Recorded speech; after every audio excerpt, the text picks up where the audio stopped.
I'm the managing director and one of the two co-founders of Single Cell. I'll talk a bit about the company as we go through this, but it's essentially a cloud-based procurement, contract, supply management and NGO management software platform. So I'm going to apologise in advance. I didn't have a lot of time to prepare slide decks, so this is actually a heavily modified version of our investor deck. It's going to be quite heavy in some information and pretty light on in other areas. So before I dive into the story of Single Cell, I probably figure I should talk about our genesis to get there.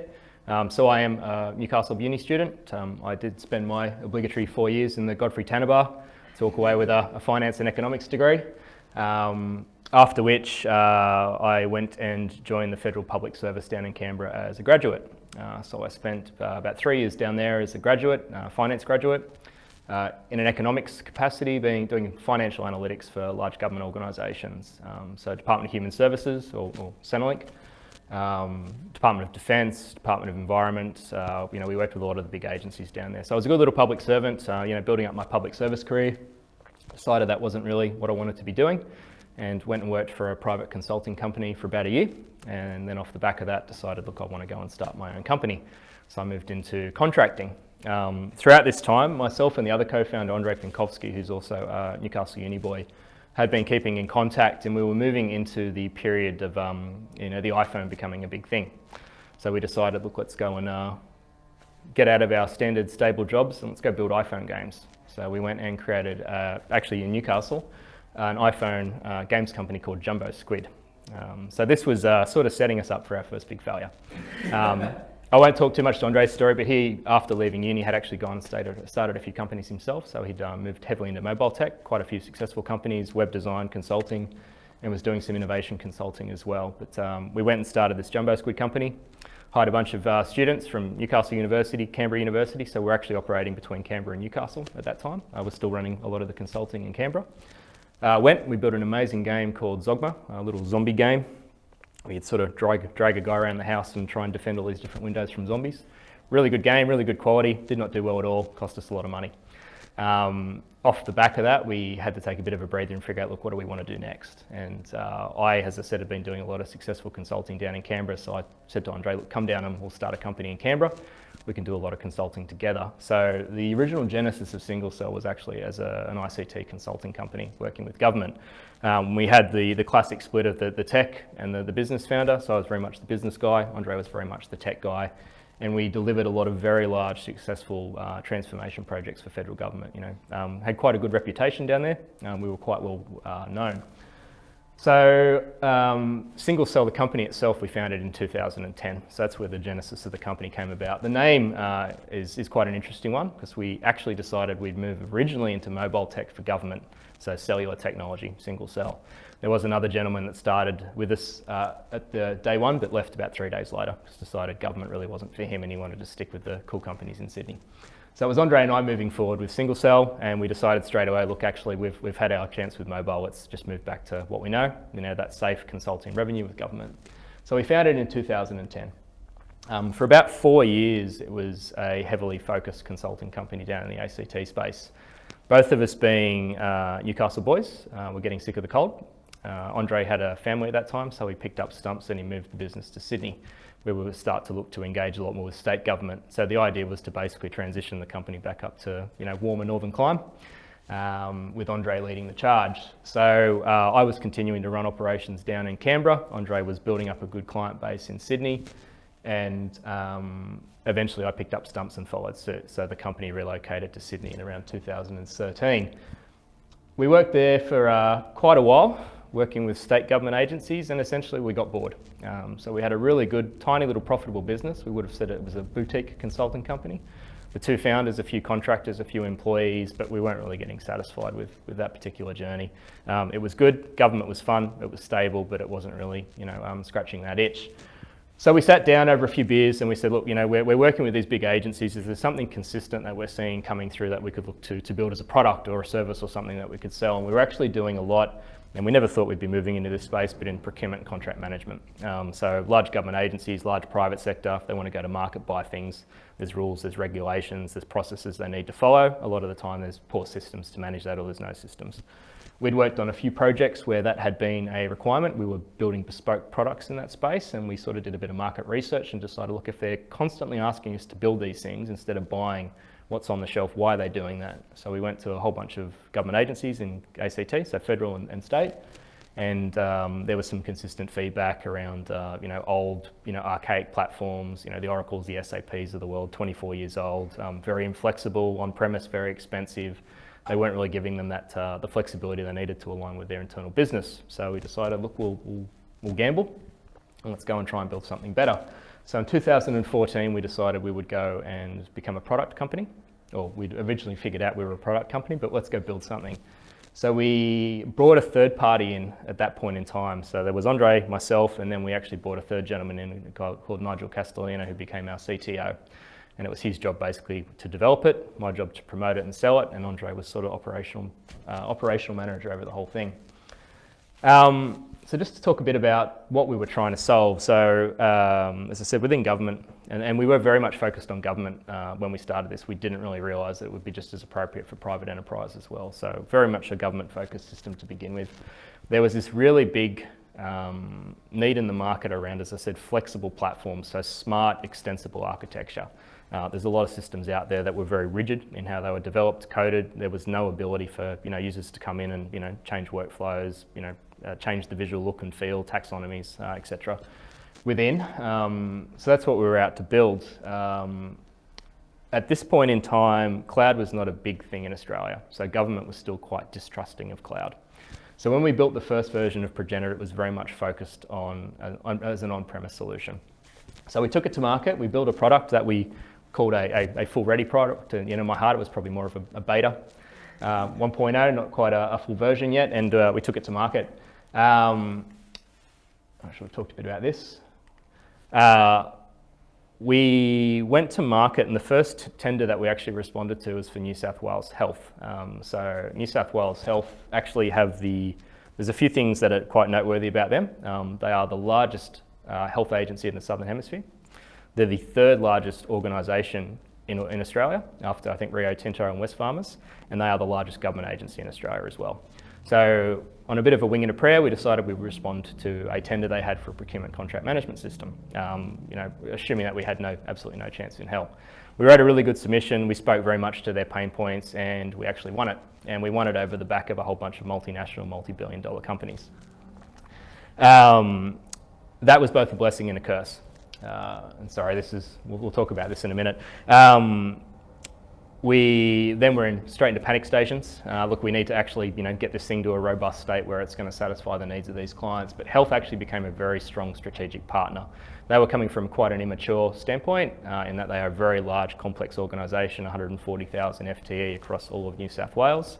We had a tiny little team, but we found that the consulting DNA that we brought across from coming as a consulting company and how we applied that to software implementations, rollouts, actually created a really good synergistic relationship between the two. And we spent 18 months solid just on health. So in terms of the journey of the product, basically our first client was also helping us build the product to that more mature state. So it was a very strong strategic relationship. And then how we sort of put that to them, that was well responded to. So I think, they liked the idea of a tiny company coming in and working closely with them to drive a really good outcome for a large, complex business, as opposed to a multinational, here's a product, good luck. And, that'll be a few $1 million, please. They also got a very good price, obviously, as a pioneer partner. We spent 18 months with the New South Wales Health. Oops, I'm sorry, I've got a bit ahead of myself. And we, at the close of that, had quite a mature product that was ready to take out to the rest of the market. So just talking around how we made that happen. So we obviously had to divest a lot of our consulting revenue into product, and we were quite lucky in that we did have a revenue stream that was fully functional and was continuing to function when we decided to move into the product space. So to date, we've been 100% bootstrapped on this journey. I think our development bill's well over $1 million a year now, and we've been able to self-fund that all the way from where to go. So we look at the company as two separate companies, so almost a 1.0 and a 2.0 version, 2.0 being the product version of the Progenitor product. But what we did do, or how we made that sustainable, was we would literally, we would be slowly transitioning consulting revenue across, scaling down consulting capacity as the product revenue was sort of coming up as well. And we're still doing that. And to date, consulting remains a big part of our product implementation just because we want to align it to how these businesses need to operate.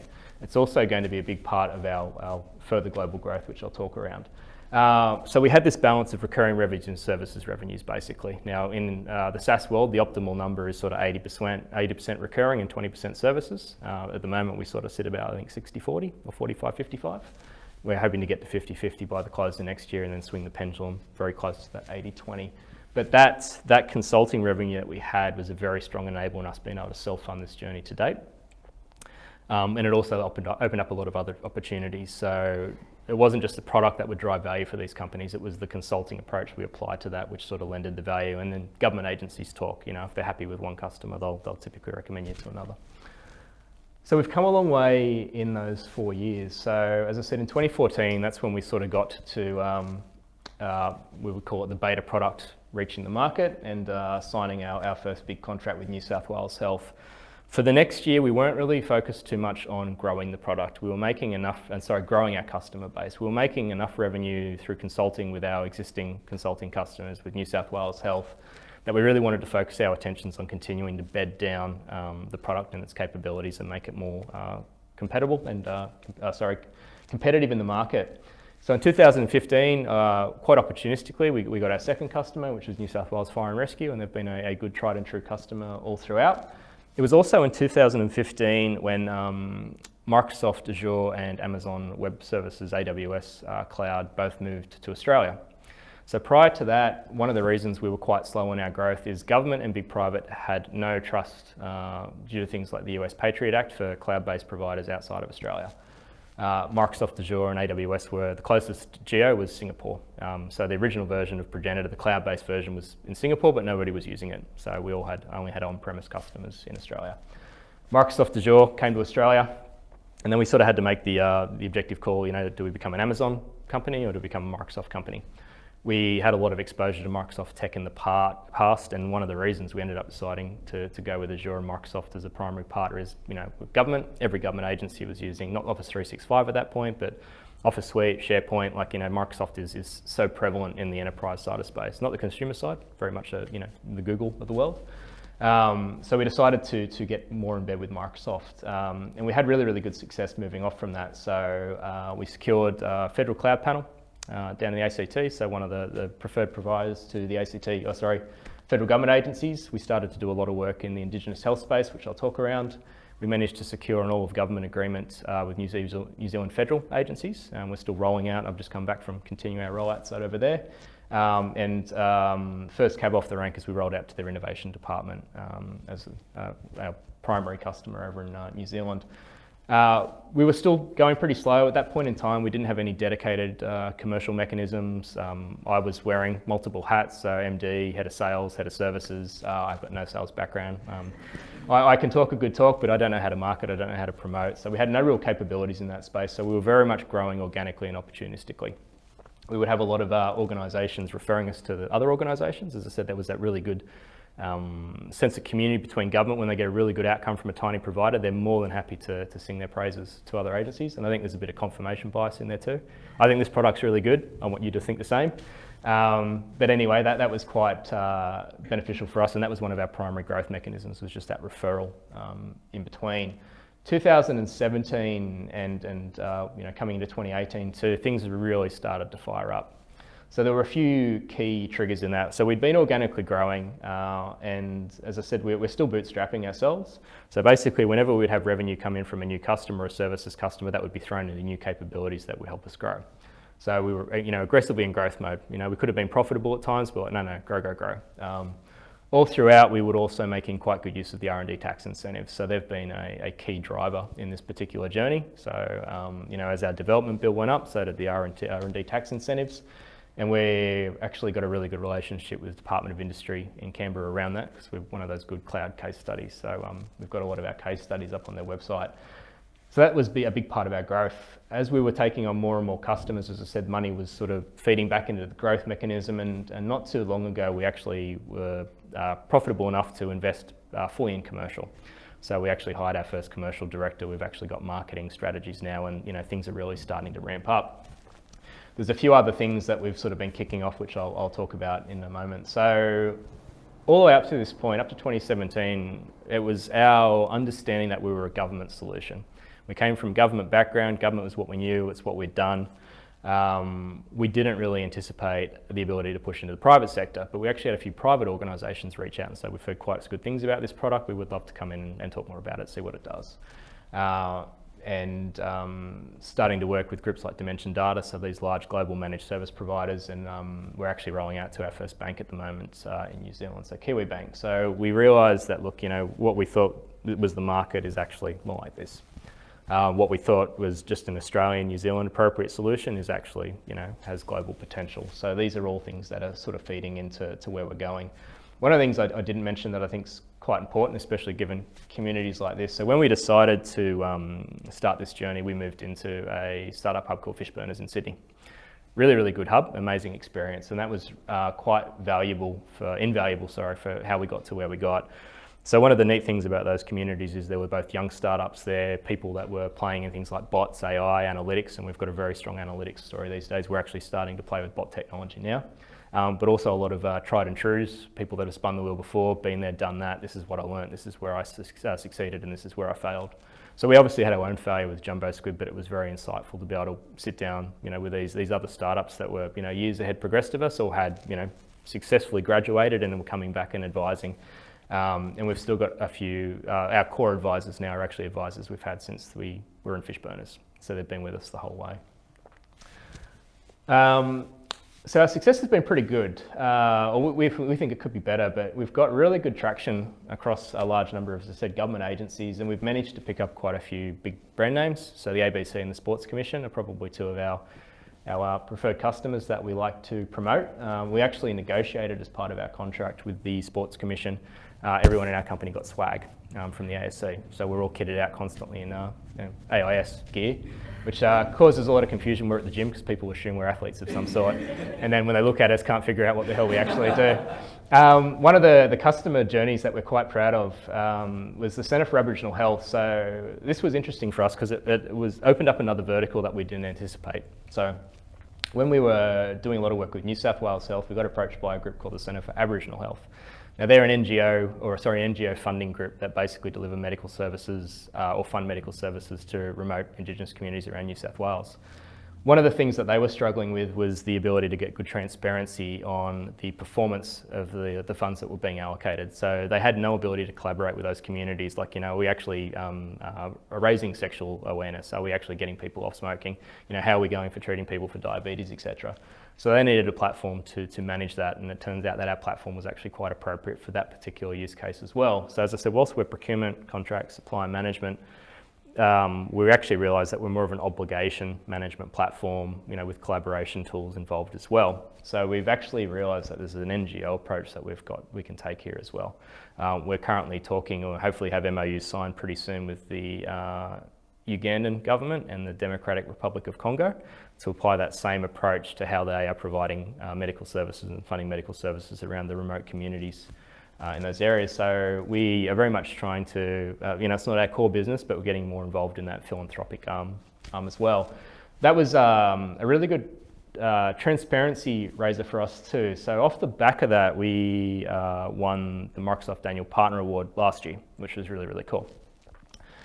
So that started to raise our profile with Microsoft, and I'll talk about our relationship with Microsoft quite soon because it's really key to our growth. And they've been quite interesting in their genesis in that probably 5 years ago they were a very non-innovative, stale tech company, I would call them, where you had your Googles and your Amazons, in Google in particular, were really, really cool, trendy, out there engaged with the startup communities, etc. I think Microsoft realised pretty quickly that this is something we need to invest in as well. So our business model around Progenitor, so we're a cloud-based solution now, purely. So all our on-prem's dead and buried, and we won't go back there ever again. The way that we've grown is we've tried to productize anything that could be productized. So recurring revenue is king. If we can't sell it on a consistent basis, then it's not something that we really want to be engaged with. So we do that for how, training around the product, e-learning modules, the modules themselves, moving into more advanced capabilities like analytics, insights, so driving more value through the tool. So we have a modular-based approach now where everything that the customer is going to pay for is all value-driven. If there's no value associated with it, we're not going to charge them for it. And they need to be able to basically in their head articulate, this is what it's worth and I'm more than happy to pay that. So we work on multi-year subscriptions, and working with government, we were quite lucky in that government likes 5-year plus contracts. They don't want to be bringing in a new supplier every year. If you're a large government agency or even a bank like Westpac, it costs them hundreds of thousands of dollars in change management to re-educate users on new systems. So once they've got a supplier and it's working, they want to stick with them. So that was really, really key for us. And that actually, in terms of investment later on, was a really big driver for pushing the needle in our favour in terms of valuations on the company. And we'll talk about that. So we work on multi-year subscriptions. We have a very big focus on analytics now. We didn't originally. We actually brought in a new director of analytics about 1.5 years ago to give us a really good analytics story. We realised we were capturing all this rich data around procurement contracts, supply performance management, internal behaviours, etc., but we weren't telling any stories around it. So we decided, look, we invest quite heavily in analytics, and we probably spend as much on this now as we do on the core product itself. And this, for large government agencies, has been a game changer for them. The ability for them to have dashboards, where they've got, complete real-time metrics on what's happening, moving through their organisation. I think health spends $68 billion a year, so for them to be able to, map trajectories across a lot of that, it's quite valuable. Some of our agencies in the federal cluster will even take iPad tablets into Senate estimates where they're getting grilled by senators, so they can actually do like live queries on their data as they're going. So it's been a bit of a massive game changer for a lot of these particular organisations. We still cling to consulting within reason. So consulting is a really big part of what we do for a few reasons. One, because we've got a consulting approach, we always speak to the heart of their problem. So we're not just selling them a system, we're selling them a solution. We'll go in, we'll do some research, this is where you're at, this is what you need to achieve, this is how this tool is going to get you there. So we're always painting that picture, we're painting a rich tapestry of, look, this is what's going to happen for you, when you engage with us, as opposed to if you engage these guys over here, it's just, here's the software, good luck.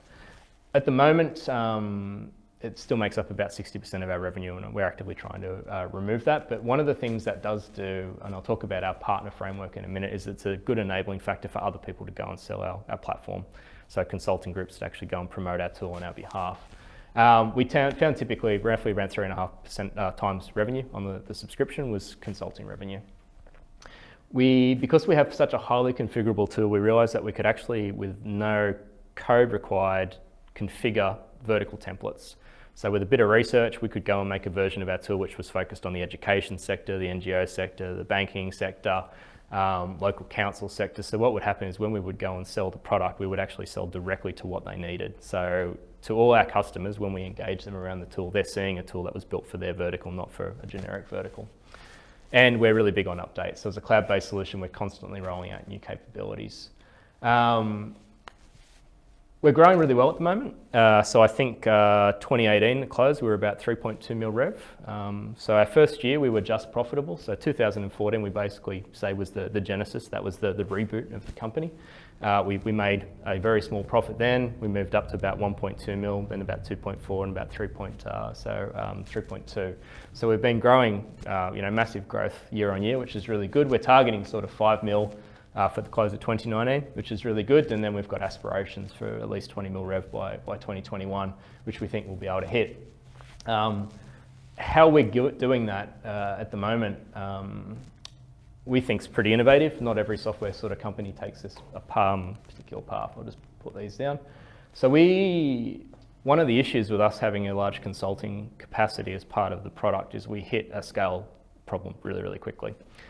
If we're rolling out to 3 mega agencies, banks, etc., like our services team would be at capacity, within 1 or 2 projects, and then it would be a case of, look, we either need to disappoint people or we need to not take up these opportunities. Obviously, we want the subscription revenues, not so much the consulting revenue. We realised a while ago, because we had a large consulting element and can be quite a high value consulting element, there's a good proposition there to partners to actually go out and do this for us, so actually go and promote the product. So we actually executed it about 2 months ago, but we spent about 6 months building up a channel partner framework, essentially, which is very similar to other companies like the Salesforces of the world. Their success is purely off the back of the partners and their partner framework. We put together a framework where basically partners would come in, clip some of the tickets so they'd get a margin, but we would pass over to them all the implementation revenue. And then it was a case of trying to find partners that were a good fit for us. So originally when we started hunting for good partners, we were looking at tech companies, system integrators, other Microsoft consulting companies, but we didn't really get any good traction there because they weren't really engaged with those key decision makers in the organisations we worked with. Quite randomly, we got approached off the back of our big win in New Zealand with that all-of-government contract. We were approached by their largest legal firm, so a group called Chapman Tripp, which is the oldest company in New Zealand, and it's the biggest legal company there, to partner with us, which we found a bit odd. But we realised quite quickly that this kind of service that they provide around risk assurance, contract management, directly correlates to the things that our platform was out to address. They're also quite innovative as a legal company in that they are trying to embrace technology because they realise that the legal industry is being hugely disrupted, so they want to own that and be the ones that continue to drive the disruption. So we partnered with them, and the sales pipeline that they managed to pump through within 3 months was basically about a year's worth of our own. So we suspect they'll probably actually overtake us pretty soon in terms of primary revenue. But that was a great model. We realised that was quite a successful approach, and we're actually looking to sign partnerships now with other big firms in Australia. So legal companies, procurement groups, so people who are engaged from a procurement consulting standpoint, but we've also started discussions with a few global multinationals as well. And Microsoft's been a key facilitator of that. So I want to talk a bit about our relationship with Microsoft. As I said, when we started this, we didn't really see Microsoft as anything outside of a tech provider. So we're using their platform basically. Microsoft Azure. Microsoft had a big genesis themselves around the same time as we were moving into this journey. So they realised quite quickly they can't be a company that just provides software solutions. They want to partner with small companies that are out there driving outcomes for their customers. And they completely changed their internal business model. So essentially now their account execs don't retire commissions unless they're working with an independent software vendor like us to drive an outcome for a customer. So they totally pivoted their internal commercial model, which means that their account execs were now actively hunting for small companies that could use their tech, but to actually drive a direct outcome for government, private, local councils, or direct to consumers. We were out there, getting all these big wins with government. We were doing these cool things in the Indigenous health space. We won that Microsoft Annual Partner Award, and that just raised our profile hugely with Microsoft. And then off the back of that, they've probably become our biggest channel partner now. Because we drive these really good outcomes on their tech, they're facilitating these discussions in other countries. So our discussions in the US and the UK are all off the back of Microsoft introductions. They're government leads introducing us to their peers in other countries, NGO leads introducing us to their peers in other countries, or even senior account execs basically saying you need to be talking to these guys. So a lot of our global go-to-market strategies now are being done in direct collaboration with Microsoft. Microsoft will provide us credits to launch into other Azure clusters in other countries. The work we're looking to do in Africa, Microsoft's collaborating on how we can deploy remote regional technology now, where we can have sort of asynchronous sort of servers in these remote communities where whenever there's an internet connection, it'll actually send some information back, understanding that it's pretty, internet's pretty sparing out there. So they've been a massive driver in getting us where we are to date, and we expect that they will continue to be. We've actually started working quite closely with a new venture in Microsoft. It's basically a startup with Microsoft called the Technology for Social Impact team as well. So they are looking to use cloud for good basically. So how can cloud technology actually drive good around the globe? And our product with its proven NGO model is taking part directly in that. So where we're at right now essentially is we've got a proven product. It's at market. It's doing quite well. We're growing organically, but we really want to put a rocket up it and take this thing global. So our plan moving forward basically is we will need to obviously own our own territory. One of the things that we're quite bad at is getting excited and distracted around where do we go next. So talking about, well, maybe we go to Spain, Israel, should we set up an office in Ireland, do we go to the US or the UK? But appreciating that we've probably only captured 2% of the appropriate market in Australia and New Zealand. We probably should get a bit more of that. Us setting up partners in other areas to go and fly the flag is going to be a big driver in that. We want to continue to open new markets. So as I said, probably no more than 18 months ago, we were a government solution as far as we're concerned. We realise now that we're not. We're private, we're local councils, we're NGOs. Like there's so many different verticals that we can play in. So we're actively strategising on how we open those up. And that's typically by finding partners that are really, really good in that space from a consultative standpoint. and new verticals as well. So obviously moving away from government in banking, manufacturing, retail, mining. The strength of our product is any large organisation has this requirement. It's appropriate for any big private sector firm or government agency. I'll talk about the team in a minute. So we're sort of at a bit of a junction now where do we continue to do this organically? Do we take investment and speed this up quite a bit, or even things like investigating New South Wales government loans in terms of moving it forward?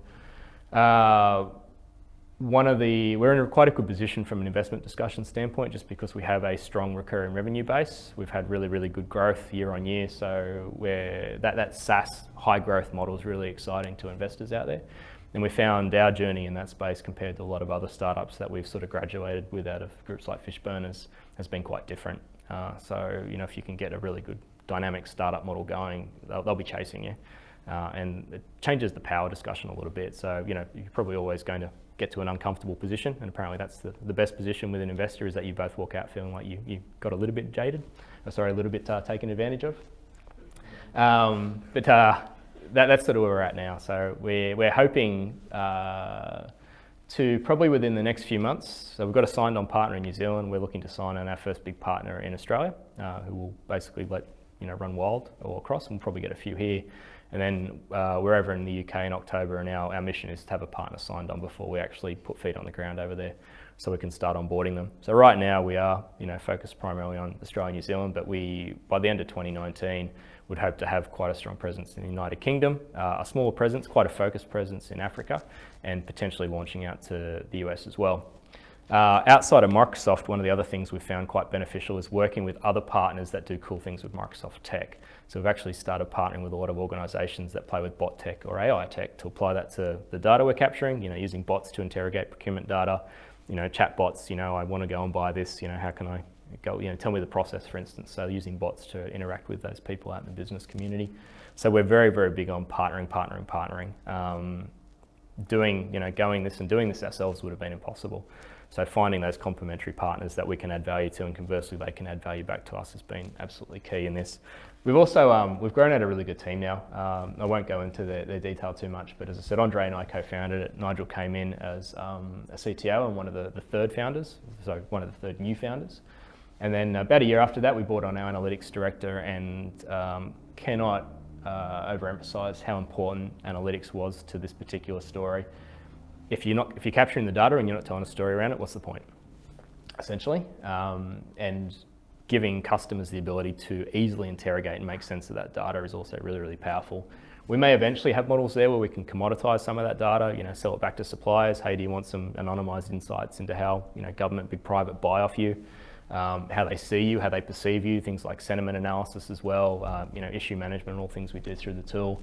And probably our most recent hire and key to the next stage of our journey was our commercial director, Mark Reddy, who came on board only 3 months ago and is already making waves into where we go next. So it's been a bit of an exciting journey, and it wasn't a planned one. So I still wake up some mornings and say, what the hell am I doing running a procurement contract management software company? Because I'll be honest, the subject matter itself when we started this was not something we were particularly passionate about. Doing good for government, I guess, was something that we were passionate about. We did enjoy finishing those big consulting projects and patting ourselves on the back and say, look, we feel like we made a difference. But we realise now that outside of the pure application of procurement contract management, there's a lot we can do with the tech, as I said, around things like bettering NGOs and raising awareness of funding in the NGO communities, hoping to do work eventually with groups like the World Bank, where they can use the tool to sort of track performance, downstream of their technology. Eventually, potentially looking at things like blockchain technology coming in as part of it too, so we can actually track the funding allocation all the way to the actual beneficiary, be that in a remote African community group or disadvantaged people, homeless people within Australia. So it's been a bit of a wild ride, but we've done it really, really well. We, as I said, haven't had to take money yet, which has been great. We'll do that, and we'll do that voluntarily as all part of a growth strategy. But that well-structured balance of consulting and services revenue is just, it's been a really magical model for us to be able to transition, at the right time, continually to move that funding across and growing in an organic fashion. I don't know if I'd completely recommend organic growth. There are, I think, if we were to look back at where we could be, if we'd say take an investment 2 years ago to speed things up, we could potentially be a few steps ahead of where we are right now. I think part of it was the pride of, we don't need it, so we won't take it. But right now, I think realistically for us to become that global company that we want, it's very much a case of, look, we either do that or we do an IPO. They're sort of our two options. And there's very much pros and cons to both. We've had a few other parties go down the IPO pathway and it's not really been a good transition for them. So I think I've covered most of it off. Any questions? How long have you been starting to look at fundraising? About 12 months. Probably a bit longer actually. So we did it, we only probably have been seriously looking at it in about the last 6 months. And that was driven by two things. So one, us deciding to move into a channel partner framework. And I'll explain that one a bit better. So because we're a cloud-based technology, Microsoft Azure, we can launch into any other country at any time. Like the technical barriers to entry for us are almost non-existent, which has been really good. For us, the challenge has been, well, how do we actually grow and get a presence in those new markets? And originally it was always going to be, look, we'll go set up a new office, we'll hire a bunch of people, we'll get a marketing director. 18 months later, we might get our first customer, and we've actually decided, well, that's a terrible idea. Let's go build this channel partner framework. So a lot of that was basically us mapping out, look, this is the framework, this is what it's going to cost us, this is the resources we need to execute it, but these are the returns we'll get really quickly. And whether or not can we fund that organically right now? And the answer is, look, if we want this to be a quick thing, it's not going to be organically funded. So that was the realization that said, okay, look, let's have a serious look at investment now. We've been pretty pedantic about who we invest with. Obviously, there's the concept of smart money, dumb money. We have been desperately hunting for investors that have got more of a global presence, ideally with SaaS technology, so they can take us, lift us, shift us, and they've already got pre-established networks in other countries. We're starting to get those kind of discussions happening now, and we probably the next 3 months we'll be in bed with one or two investors who have got a bit of a global presence, and we'll be really putting a rocket up it. But yeah, 12 months, 6 months of that was seriously investigating. One of the things that sort of slowed that down too is I think it's a Jobs for New South Wales grant. They've got loans you can get all the way through your journey. And once we crossed a certain threshold, maybe I think it was $2 million per annum, you could get a loan up to $5 million. So it's like, look, if we need it, we can just continue to take. We take a loan instead of give away equity. And then it's a case of, look, is 8% per annum on the loan worth 10% in equity right now? What's going to work out better for us and what ultimately costs us more. So, how have you found conversations, because you've gone down a different path to what most startups that fundraise do? How have you found that compared to some of the peers that you've had, Fishburners and other startups, the best the conversations gone compared to what they've experienced? Yeah, really, really different. I can't remember the name of the actual document, but there's a US website that has all these different SaaS metrics around, look, if this is what you earn, this is what you should be worth, these are the multipliers that you can, chuck onto your valuation, etc.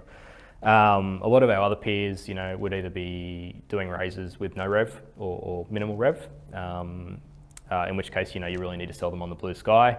They're going to give you a big haircut. They're going to take a pretty large percentage of your company, and usually a lot more governance applied too. And typically they're attracting those angel level or the VC kind of investors. And we've avoided VCs in general. We've never had to deal with them, but our feedback has been they can be quite predatory in how they operate. They'll push you really hard. Look, you've got to exit in 4 years. We want our cash back, and that's all there is to it. The investors that we've managed to attract are those ones that are more strategic. They've appreciated the value of having SaaS in their portfolio. They realise that a 4-year exit's probably not smart. This could be a 10-year journey.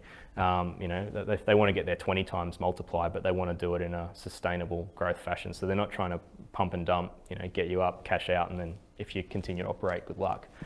So that's been a big point of difference for us. The other thing is, because we've had really high growth and it's mostly been recurring revenues, whether or not you want to put too much credence on it, but our ability to apply high valuations multipliers against our rev and our EBITDA has been really, really good.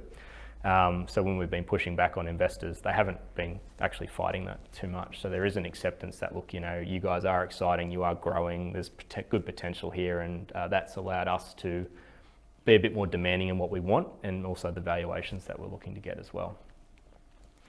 Yeah, but we know quite a few Fishburners groups that investment pathways didn't work out so well for them, or they just have to work a lot harder for it as well.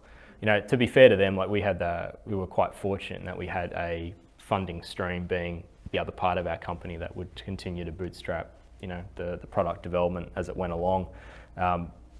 Realistically, most people don't have that as an option. You know, it's that you've quit your job, you've got no rev, you want to build a product, it's going to take 12 months, where do I get the money from?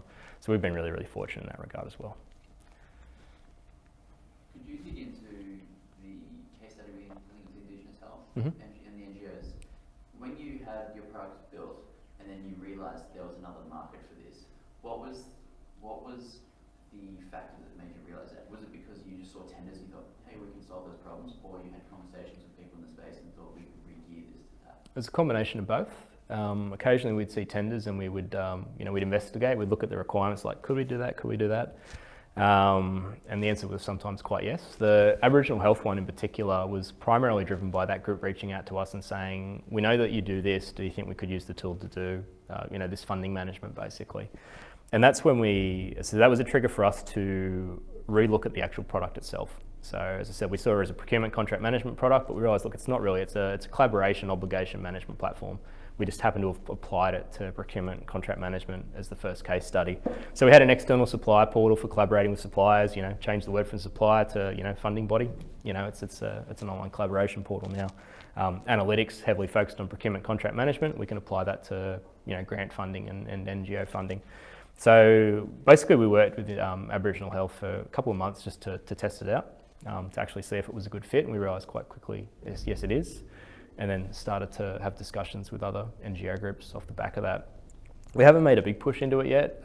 It's not going to be a strong commercial driver for us. It's more going to be a good philanthropic driver for us. So one of the things we're really trying to do as a company now, a lot of things that get talked about in the procurement space are things like corporate social responsibility, environmental sustainability, things like the Modern Slavery Act. So these are these big ticket items that large private and government are really trying to push internally. We realise that we can use our system to drive that, but we can also work with the groups that are impacted by those kind of things and ourselves try and shift the needle a bit in that space. We want to be, probably not next year, maybe the year after, but the Microsoft Global Partner for our work in the Cloud for Good space. Like, we're quite committed to continue to use Microsoft tech, and they're supporting us to actually drive some really good social good outcomes through the tool. We'll continue to make money in our core base as well, but that's a big focus for us.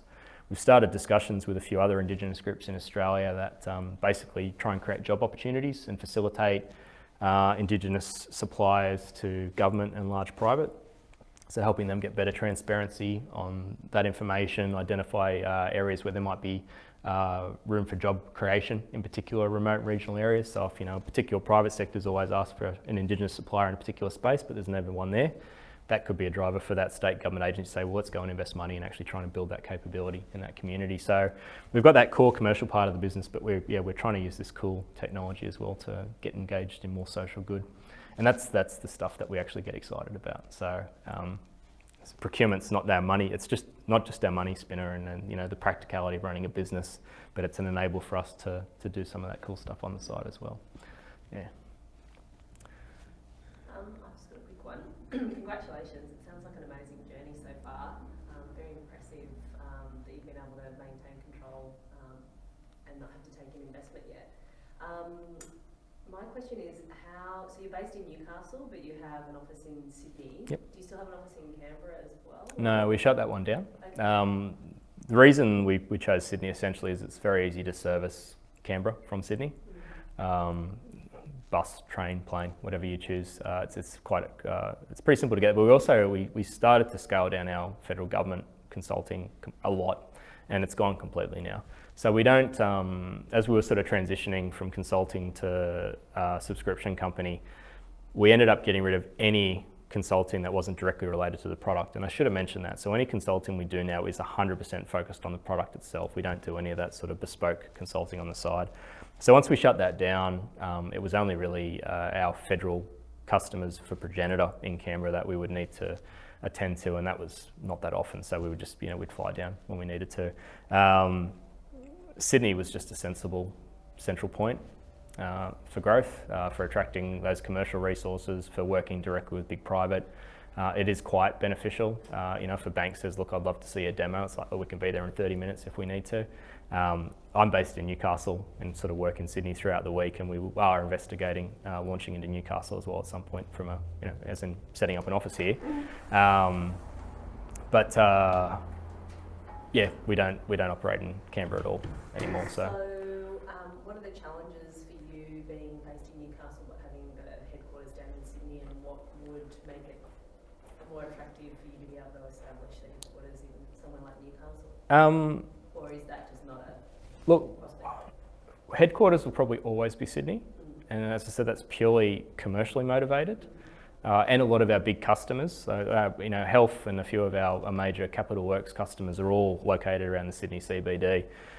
So from an account management perspective too, keeping them happy, engaged, and getting their feedback into where the product needs to go, it's a short train ride. It's very, very easy to do.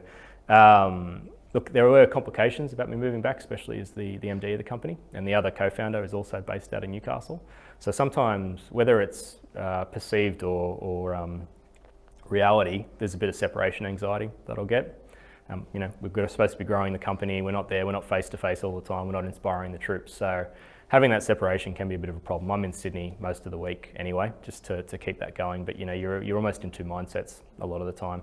So you're in a beautiful beach city mindset, and then you're back in the hustle and bustle, and you're almost like split personalities throughout the week. That's just the practicality of the situation though. To get not the headquarters in Newcastle, but the office in Newcastle, what would be really beneficial is for Newcastle City Council to emulate what a lot of the other big state and local councils do, which is basically incentivise people to move and set up offices. So I won't name specifics, but we work with quite a few other big Microsoft partners that are many steps ahead of us on their journey. So they've gone global, 200 people, $300 million valuation kind of territory now. And they've got offices all over, so regional around Australia. They've got offices in Ireland, Spain.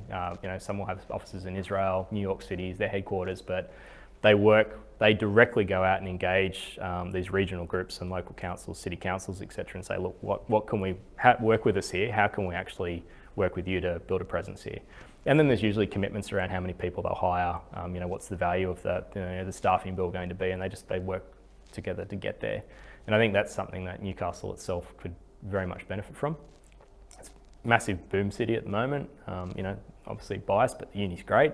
Really good talent that comes out of it. Direct access to Sydney through the rail line, and then collaboration with some of the startup hubs there too would probably see a good bit of talent flowing both ways. But yeah, there needs to be more of a drive, I think, to incentivise companies to either come back to Newcastle if they came from Newcastle, or incentivise a lot of Sydney companies to pick up stumps and move down here. Because the reality is, if you're a startup, you've got everything you actually practically need here, and if you need to go and pitch every now and then in Sydney, you just jump on the train at the interchange and you're there, and then you come back. It's a little bit more inconvenient than catching the train from Parramatta, but it's not the end of the world. But there needs to be incentives to do that. There's a lot within the city of Sydney itself, I think, just through all the startup communities there are a lot of incentives that they use to keep people there. So I think Newcastle needs to be a bit more competitive in that regard. It should be an easy one to solve. Should be. So when you say incentives, what kind of incentives do you think are the most effective in terms of that? We haven't actually got any yet, but there's a few where will contribute towards the wage. So for instance, there's a couple of federal grants where they'll pay, if you hire graduates, they'll pay $30,000 in the first year towards the hiring of that person. A lot of the New South Wales government loans, I know they'll give you better rates if you commit to hiring X number of personnel within a certain year and maintaining that throughout. It could literally just be cash incentives, discounts on rent, for the office space that you're looking to take up. I think there's a whole bunch of options that could be put in play. I also think that they probably need a variety of options based on the nature of the company that they're looking to engage. Tax benefits would probably be a bit too hard, because that's obviously a federal mechanism itself. But even things like payroll tax, an absolute headache in New South Wales government. We found out about it when we crossed the threshold, didn't even know about it up to that point, and then knock on the door from Inland Revenue, New South Wales Revenue saying, hey, you owe us all this money now because you've got X number of people and welcome to payroll tax. That we had no idea about that. So, we're being directly penalised for growing here was our perception. So even benefits or some concessions around payroll tax for growth companies operating in particular areas.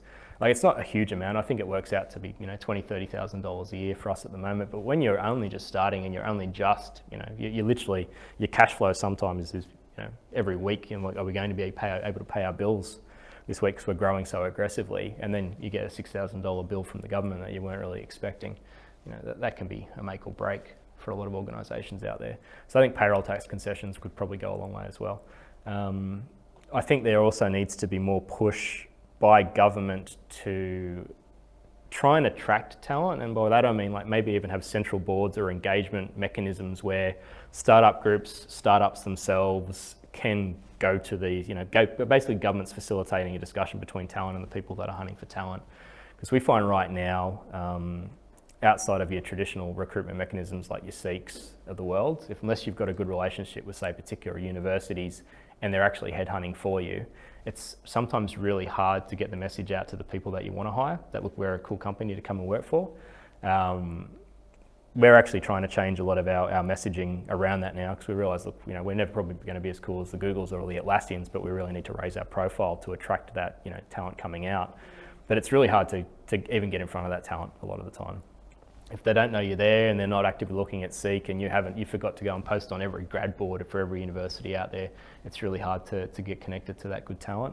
And I think there probably needs to be some incentives for that talent to look to join startups too. So, if I'm coming out of Newcastle University, there's a job down in Canberra that's going to pay me $58,000 a year as a graduate, and I don't have to do that much to work for it, versus, hey, there's this really cool startup just down the road from me, but all they can probably afford is $38,000 a year.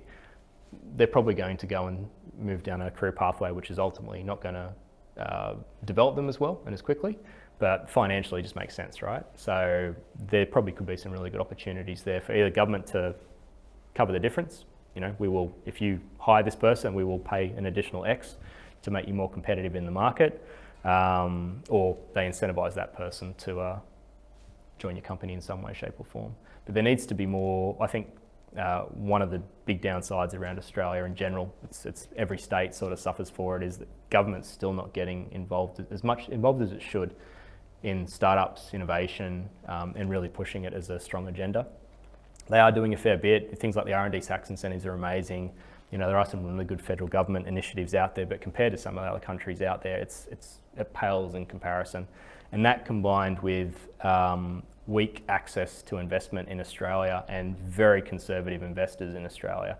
The amount of rev that you need in Australia to, get an angel level investor compared to, say, someone in the United States, like they're so disparate.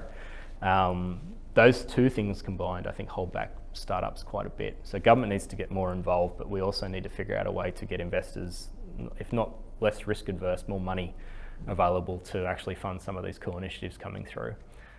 Because it is, we haven't needed it yet, but from talking to a lot of people, there's a bit of a drought out there. It's hard to get good money, and you usually don't get it at terms that are very favourable to yourself because of that high level of risk aversion with investors in Australia, full stop. What do you think needs to change in terms of enabling investors to become less risk averse? A lot of it, I think they've already bought some in, but capital gains tax is a big sting for investors here. I think the ESOP, early stage, anyway, the investor plans share plans for small companies was bought into as part of that. So I think if you're a startup within the first few years and you set up an ESOP and investors chuck in, I think they're exempt from capital gains tax or something similar, as are the startups themselves. I honestly don't know the answer to that, and mainly because I'm not an investor. I don't really understand. We still haven't figured out, how they calculate risk and how they calculate that blue sky return. I think part of the issue is the size of the market, right? So, okay, they invest in a cloud company here. If it's only ever going to be an Australian cloud product, let's say it's a B2C product, realistically, your customer base caps out at 18 million. That's Los Angeles and one other US city whacked together. So I think one of the reasons there's such a low level of risk aversion there is that the blue sky in the States, for instance, is up here, where in Australia it's down here. We've got around a lot of that with our discussions with investors because we've got global potential. There's nothing that really is going to stop us from launching into the US and the UK if we choose to. If we were only an Australian only product, the discussions would be very different. And to be honest, they may just say, look, we love it, but politely no. You're never going to get to that revenue that's going to give us the returns that we actually need. So there needs to be a mechanism, and I know there's a lot of trade grants. I think Austrade do a lot of export grants, etc. But yeah, you've got to be pretty mature before they even kick in. There needs to be more of a mechanism, I think, to open up those markets. So actually give Australian startups the ability to go global quite quickly, or at least realise good global potential. I don't know how that would happen, but I think that's the trick. So yeah, us compared to Europe, blue skies here, US is here, anything in EMEA, Middle East, etc. They've got such good access to those global markets and global capital, but we're just so siloed here, and we're actually quite isolated too regionally, because Southeast Asia is obviously our next big neighbour. So unless you've got products that are localised for Southeast Asia, sensitive to the cultural differences of all the different countries, that's a pretty strong cost proposition that you'd have to invest quite a bit to get over there. So I think that proximity, our local market doesn't help. China's the same. For us with government and government technology, we just can't touch China full stop.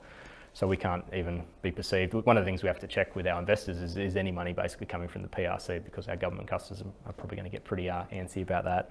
That we need to have an ability to leapfrog over probably the Southeast Asian market, and how do we get this in the US, how do we get this into Canada, how do we get this over to Europe, or at least the UK? Because localising products, so Europe's a bit of a basket case. Unless everyone's happy to use your product in English, then you've got to go and build a localised version for all the different languages there. Southeast Asia's the same. The US, it's a nice big consistent market, everyone's speaking English. So I think it's another reason why the blue sky and that growth that growth potential is so solid over there. But practically we may never achieve it though, we're not the United States. And I think maybe there were actually a few fish burners that did launch into startup hubs. So there were some collaborations between, I think, fish burners and some of the US-based startup hubs, where I think ones that had really good potential would basically be incubated or accelerated over into a US equivalent, just to give them that speed and that scale.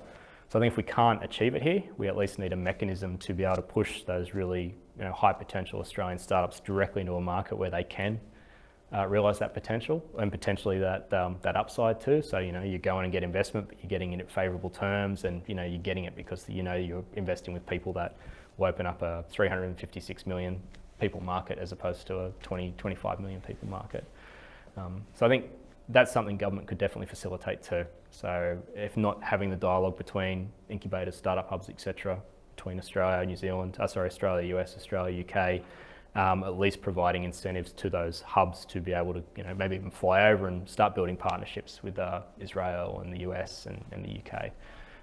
So there's a lot more that could be done in that space as well. All right, Chris, thanks so much for that. We're out of time. Yep. Thank you for coming this morning. Thanks everybody. Pleasure to be here.